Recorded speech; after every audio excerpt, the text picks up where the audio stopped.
భక్తి ఏర్పడితే, లేకపోతే మీకు ఎప్పుడు ఏ భావన ఉంటుంది? మాయ వలన ఇవే చాలా సుందరంగా ఉన్నాయి, ఎంత బాగున్నాయో అనుకుని ఇంద్రియాలతో లేవడం, కనపడ్డవన్నీ చూడండి, ఆవులు వెళ్ళిపోతూ వెళ్ళిపోతూ ఇలా ఏదో చెట్టు కనపడితే అని తినేస్తుంది, ఆ గడ్డి తినేస్తుంది, మొక్కలు తినేస్తుంది. అలా వంటింట్లోకి వెళ్ళడం, ఓ శౌచం అక్కర్లేదు, కాళ్ళు కడుక్కోక్కర్లేదు, చేతులు కడుక్కోక్కర్లేదు, ఆ గూట్లో డబ్బా తీసుకోవడం, జంతికలు తినేస్తూ నవ్వులతో నిలబడడం, ఆవులాగో గేదిలాగో అలా రోడ్డు మీద వెళ్ళిపోతూ ఉండడం.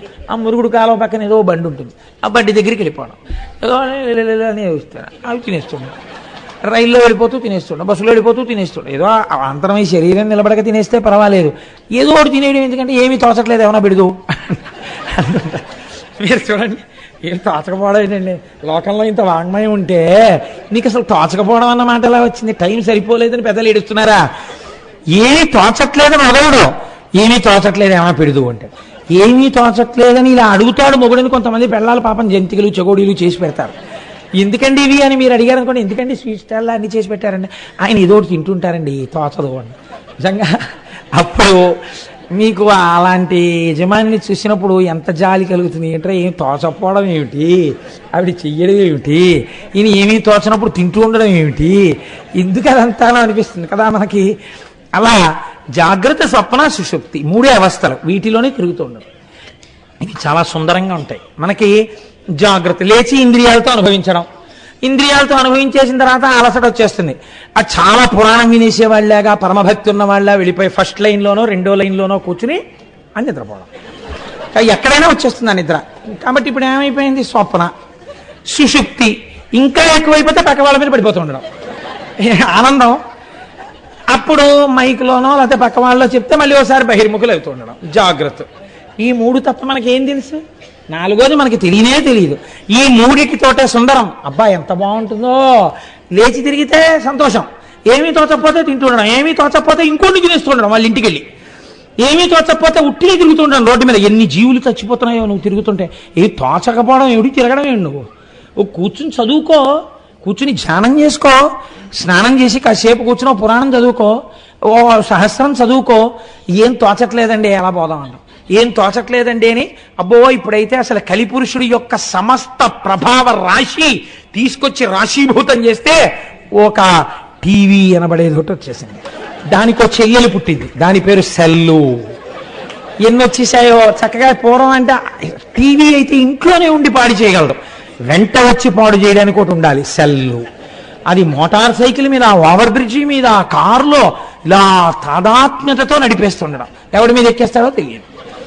కాబట్టి ఇవన్నీ కలి అంశాలు, ఎక్కడ వాటిని వాడాలో తెలియదు. పురాణానికి అడిగితే సెల్లు, పురాణానికి సెల్లుకి సంబంధం ఏంటి? ఉండొచ్చు, నీకు ఏదైనా చాలా ఇంపార్టెంట్ ఫోన్ రావచ్చు, అప్పుడు వెనకాతలు ఉండాలి కదా. ఆ మర్యాద ఇంకోటి చెప్పడం ఏంటి నీకు? కాబట్టి సరే, మళ్ళీ అవన్నీ ఎందుకు అల్లరి. కాబట్టి ఈ మూడే మనకి తెలుసు, ఈ మూడు మనకి ఎంతో సుందరంగా ఉంటాయి. బాయ్ ఎంత ఆనందమో, ఎంత ఆనందమో, ఎంత ఆనందమో. పడుకోవడం ఆనందం. టైమ్లీ బెడ్ అండి, నేను కరెక్ట్గా నిద్రైపోతాను, పడుకుంటాడు, అంతే సుందరం. నేను బెడ్ కాఫీ తాగేయాలండి లేవగానే, సుందరం. ఎంత ఆనందమో, సంధ్యానందనం అక్కర్లేదు. కాబట్టి అది సౌందర్యం. గుర్రు పెట్టి నిద్రైపోవడం. నేను కానీ పడుకున్నానా, ఏనుగులు తొక్కినా నాకు తెలియదండి, పక్క వాళ్ళకి నిద్ర పట్టదు అంతే. రెండు పెద్ద పుల్లు పోరాడుకున్నట్టు ఉంటుంది. ఇంకా వీళ్ళెందుకు నిద్రపోతారు పాపం? ఆవిడ ఏదో అలవాటు చేసుకుని 10 ఏళ్ల తర్వాత 12 ఏళ్ల తర్వాత ఆవిడకి అలవాటు వస్తుంది, ఆవిడకి ఆ చప్పులు లేకపోతే నిద్ర పట్టడం స్థితి వస్తుంది. కాబట్టి ఇప్పుడు జాగ్రత్త, స్వప్న, సుషుప్తి ఈ మూడు అవస్థల్లో సుందరంగా ఉన్నాయని తిరగడమే త్రిపుర సుందరి, అదే స్థూల సూక్ష్మ కారణ శరీరం. ఇప్పుడు ఈ మూడు కాదురా విర్రాడా, పరమకారణ శరీరం ఒకటి ఉంది భగవంతుడు, దాన్ని చెందాలి నువ్వు, దాన్ని తెలుసుకోవాలి. దాన్ని తెలుసుకోవడానికి ముందు భక్తితో పట్టుకోవాలి ఈశ్వరుడి పాదాలు.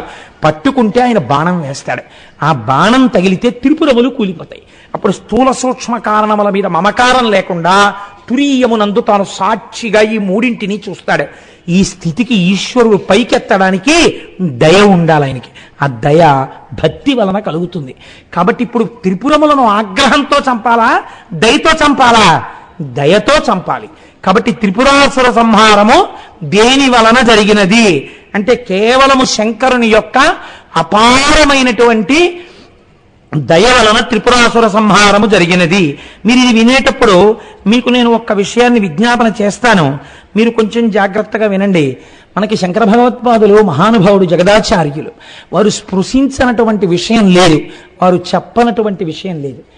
భక్తి అన్న మాటకు అసలు అర్థం ఏమిటో, భక్తికి మీకు మీరుగా న్యాయమూర్తిగా కూర్చుని మీరు భక్తిగా ఉన్నారో లేరో మీరు ఎలా చూసేసుకోవచ్చో శంకరాచార్యుల వారు ప్రబోధ సుధాకరము అని అద్భుతమైనటువంటి గ్రంథం శంకరాచార్య కృతం. అందులో ఒక శ్లోకం చెప్పారు శంకరాచార్యుల వారు. మీరు చూడండి ఎంత అందంగా ఉంటుందో. చేతశ్చంచలతాం విహాయ పురతః సంధాయ కోటిద్వయం తత్రైకత్య నితేహి సర్వ విషయా సన్యత్ర చ శ్రీపతిం విశ్రాంతిర్హితమస్యః త్వనుతయోర్మధ్యే తదాలోచ్యతాం యుక్త్యావానుభవేన యత్ర పరమానందశ్చ తత్సేవ్యతాం అన్నారు. మీరు ఒక త్రాసుని తీసుకొచ్చి అలా పెట్టారనుకోండి, ఇటు తక్కెట్లోనూ ఏం లేదు, ఇటు తక్కెట్లోనూ ఏం లేదు. త్రాసు ముళ్ళు స్థిరముగా ఉంటుందా? ఉండదు. ఎందుకు ఉండదో తెలుసా అండి? కాస్త గాలి వేసింది అనుకోండి, ఈ తక్కెడి ఇలా ఉంటుంది. ఈ తక్కెడి ఇలా కిందకి వెళ్ళగానే అన్నీ స్థిరంగా ఉంటాయి, పైన ఉన్నటువంటి ముళ్ళు మాత్రం ఇలా వంగుతుంది. కాసేపటికి ఎవరో వచ్చి ఇటు పక్కన ఏదో పడేస్తారు, అందులో ఓ రుమాలో ఏదో అక్కడ పెడతాడు, లేకపోతే తెచ్చుకున్న వస్తువులు ఏదో సర్దుకుంటూ గబుక్కున అలా వాచియో ఏదో తీసి అక్కడ పెట్టాడు. ఇప్పుడు ఏమవుతుంది? ఇలా ఉరుగుతుంది. త్రాసు అని దేనికి పేరు? ఎప్పుడు ముళ్ళు ఇలా ఇలా, మీరు తూకం కదండి వెయ్యాలి, మరి తూకం వెయ్యాలి కాబట్టి ఎప్పుడు ఇలా తిరుగుతూనే ఉంటుంది. ఈ త్రాసు యొక్క ముళ్ళు తిరగకుండా ఒక పక్కకి వంగిపోయి ఉండిపోవాలంటే ముళ్ళుని ఉంచేస్తే త్రాసు యొక్క శక్తి ఉన్నట్ట ఊడిపోయినట్ట? ముళ్ళు విరిగిపోయి ఒక పక్కకు వంగిపోయింది అనుకోండి, ఇప్పుడు మీరు దాన్ని త్రాసు అని పిలుస్తారా? అందులో చూస్తే ఒప్పుకుంటారా? ఒప్పుకోరు. ఇందులో పదార్థం పడినప్పుడు ఇటువైపు బరువు ఎక్కువగా ఉన్నది అని ఇటు పక్కకి వంగిపోయి ఉండిపోయింది అనుకోండి, అప్పుడు అది త్రాసు కదండి. అప్పుడు ఇది ఎంత బరువు అంటే, ఇటు పక్కన మీరు ఏవి తీసుకొచ్చి ఎన్ని తీసుకొచ్చి పెట్టండి, ఇంకా ఈ ముళ్ళు కదలదు. ఎందుకు కదలదు ఈ ముళ్ళు? ఇటు బరువు చాలా ఎక్కువ, దీంతో సమానమైంది అటు లేదు. ఎన్ని తెచ్చి మీరు పెట్టండి, దీని బరువుకు అటు సరిపోవట్లేదు. సరిపోకపోతే ఏమవుతుంది? ఒక ఉదాహరణకి మీరు తేలిగ్గా అర్థం అవడానికి చెప్తాను. ఒక కేజీ రాయి ఉంది మీ దగ్గర, ఒక 500 గ్రాముల రాళ్ళు ఉన్నాయి. మీరు కేజీ రాయిని తీసుకొచ్చి ఇటు పక్కన పెట్టారు, 100 గ్రాముల రాయిని తీసి యువతల పక్కన పెట్టారు, లేవలేదు. 200 గ్రాములు పెట్టారు, లేవలేదు. 300 గ్రాములు పెట్టారు, లేవలేదు. 400 గ్రాములు పెట్టారు, లేవదు. 500 గ్రాములు పెట్టారు, లేవదు. పెట్టడానికి మీ దగ్గర ఇంకేమైనా ఉందా? లేదు. ముళ్ళు ఏమైపోయింది? అటువైపే చూపిస్తూ ఉండిపోయింది. నీ భక్తి అనబడేటటువంటిది ఇలా సూచిగా వంగిపోవాలంటే ఒకటి నేర్చుకో. యువతల వైపు తక్కెట్లో పరమేశ్వరుణ్ణి కూర్చోపెట్టు, భగవంతుణ్ణి కూర్చోపెట్టు. నీ మనస్సులో బరువు ఎటువైపుకి వంగి ఉంటుంది అటే. ఇటువైపుకి ఏం పడుతున్నాయి? దానితో తుల్యమైనవి ఇంకా ప్రపంచంలో లేవు. ఒకనాడు కష్టం పడింది, ఇది లేవదు, పైన కదలదు. ఎందుకని? ఇది ఈ బరువు ఎక్కువ, ఈశ్వరుణ్ణి పట్టుకుని ఉన్నావు, ఈ కష్టానికి లేవదు. సుఖం వచ్చింది, లేవదు. కష్టం వచ్చింది, ఏ జన్మలో ఏ పాపం చేశానోనండి, ఈశ్వరుడు ఇలా తీసేశాడు. లేచి కదిలిందా? కదలలేదు, అలాగే ఉన్నావు. ఎందుకని? దీన్ని పట్టుకుని ఉన్నావు, ఇది దీని బరువు ఎక్కువ. ఒకనాడు సుఖం వచ్చింది, ఈశ్వరానుగ్రహం అండి, ఆ స్వామి నన్ను రక్షించడానికి నాకు ఈ సుఖం ఇచ్చాడు. ఇప్పుడు కదిలిందా? ఇప్పుడు కదలలేదు. కష్టమునందు సుఖమునందు కదలకుండా తక్కెడ ఒక పక్కకి వంగిపోయిందని పైన ఉన్న సూచి ఇటు తిరిగిపోయినట్టు యువతల తక్కెట్లోకి ఏవి పడుతున్నా కదలని తక్కెడగా అవతల వైపుకి బరువు పెట్టగలిగితే, నీవు ఈశ్వరుణ్ణి కూర్చోపెట్టగలిగితే, అన్ని ఎన్ని వచ్చినా దీని వలన దాని ఎందుకు కదలిక లేకపోతే, నువ్వు అలా ఉండిపోతే, అప్పుడు నీ మీద త్రిపురాసుర సంహారం జరగడానికి ఆవశ్యకమైన బాణం వేయడానికి ఈశ్వరుడు సిద్ధంగా ఉన్నాడు. ఈ భక్తి వలన జ్ఞానం వస్తోంది. నీవు భక్తిగా ఉన్నావో లేదో నీ మనస్సుని చూస్తూ ఉండు. కష్టం వచ్చింది, కదిలిపోయింది అనుకోండి, అంటే నా భక్తిని కొంచెం పెంచాలి. స్వామి అనుగ్రహంగా నేను దీన్ని తీసుకోలేకపోతున్నాను, ఈశ్వర అనుగ్రహం, ఈశ్వర నా మనస్సుని ఇంకా పొందిక చెయ్యి, ఈ పాటి కదలిక లేకుండా చూడు. మళ్ళీ ఎవరికి చెప్పాలి? వీధిలోకి వచ్చి ఎవరికో చెప్పక్కర్లేదు, ఈశ్వరుడికి చెప్పాలి. ఈ కష్టానికి కదులుతోంది నా మనస్సు, కాబట్టి ఈశ్వర భక్తి కుదిరి లేదు. సుఖం వచ్చింది, ఇలా ఇలా ఇలా ఇలా ఇలా అన్నావు.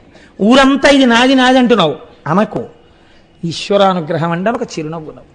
ఎవరికైనా ఏదైనా పెడుతున్నప్పుడు కూడా ముందు పెద్దల దగ్గరికి వెళ్ళి పరమేశ్వరానుగ్రహం వల్ల మా ఇంట్లో ఈ శుభం జరుగుతోందండి, ఈశ్వరానుగ్రహంగా ఈ శుభం జరిగింది కాబట్టి మీ ఆశీస్సులు పొంది ఇటువంటి సుఖాల కలగడం వలన నా మనస్సు మరింత పూనిక ఈశ్వర పాదముల యందు పొందుగాక అని మీ ఆశీర్వచనం కోసం వచ్చారు అని అనేవాడు ఒకడు కనపడితే పొంగిపోవాలి ఆ రోజున. అంటే ఆయన కదలలేదు. దుఃఖం రాకుండా ఉంటుంది ఏంటండి? ఏదో దుఃఖం వచ్చింది, దుఃఖమునకు కదలకుండా మీరు మొదట్లో ఉండలేరు. నటన అయిపోతుంది, అది కదులుతుంది మనస్సు. మళ్ళీ దాన్ని వెనక్కి తేవాలి. తక్కెడ పట్టుకున్నప్పుడు చూడండి, ఇలా పట్టుకుంటాడు, కొంచెం కదులుతుంది. ఏం చేస్తాడు? ఇటువైపు వేసిన బరువుతో సమానం చేయాలంటే ఇందులో కొంత తీసేస్తాడు, మళ్ళీ కొంచెం వేస్తాడు. అటు ఊగి ఇటు ఊగి సమానం అయిపోతే అప్పుడు దీన్ని తీసేస్తాడు. కొలమానం ఏది? ఇదే. అలా ఊగడాన్ని అవకాశం ఇవ్వక అసలు మొదట్లో ఊగుతుంది, ఏది వేసినా ఊగుతుంటుంది. నువ్వు బాగా ఇటువైపు బరువుకి తాదాత్మ్యం పొందేస్తే అసలు ఇది కదలది. ఇటువైపు వేస్తూ ఉండడమే, తీస్తూ ఉండడమే. ఏది వేయి ఏది తీ, తక్కెడటే ఉంటుంది. అంటే తన మనసు మాత్రం కదలదు, కదిలినట్టు కనపడతాడు. బాగుండదు కాబట్టి లోకంలో, లోపల మాత్రం తాను అలాగే ఉన్నాడు. అన్నిటి యందు ఈశ్వరుడి యొక్క అనుగ్రహాన్ని, ఈశ్వర విభూతిని దర్శించుకుంటూ వెళ్ళిపోతాడు.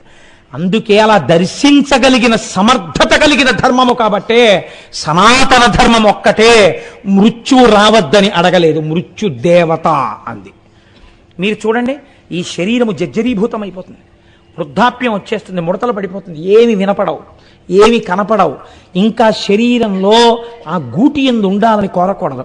ఆ శరీరంలోంచి విడిపించి కొత్త శరీరంలోకి వెళ్ళడానికి అనుగ్రహం ఇచ్చింది కాబట్టి మృత్యుని కూడా దేవతాస్వరూపంగా ఉపాసన చేసింది సనాతన ధర్మం.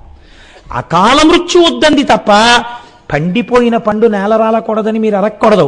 అందుకే మృత్యుంజయ మంత్రం ఓం త్రయంబకం యజామహే సుగంధిం పుష్టివర్ధనం ఉర్వారుకమివ బంధనాన్ మృత్యోర్ముక్షీయమామృతాత్. దోసపండు విడిపోయినట్టు విడిపోమని చెప్పింది. ఇది నీ భక్తి తక్కెట వలన నువ్వు నిరూపించుకుంటూ ఉండు. రోజు ప్రతిరోజు రాత్రి పడుకోబోయే ముందు ఎన్నింటికి కదిలిపోయావు, ఎన్నింటికి నిభాయించుకున్నావు, ఏవి వింటున్నా నవ్వుతూ ఎన్నింటికి మాట్లాడగలిగావు, ఎన్నింటి యందు ఇలా పళ్ళు పటపటలాడించేసావు.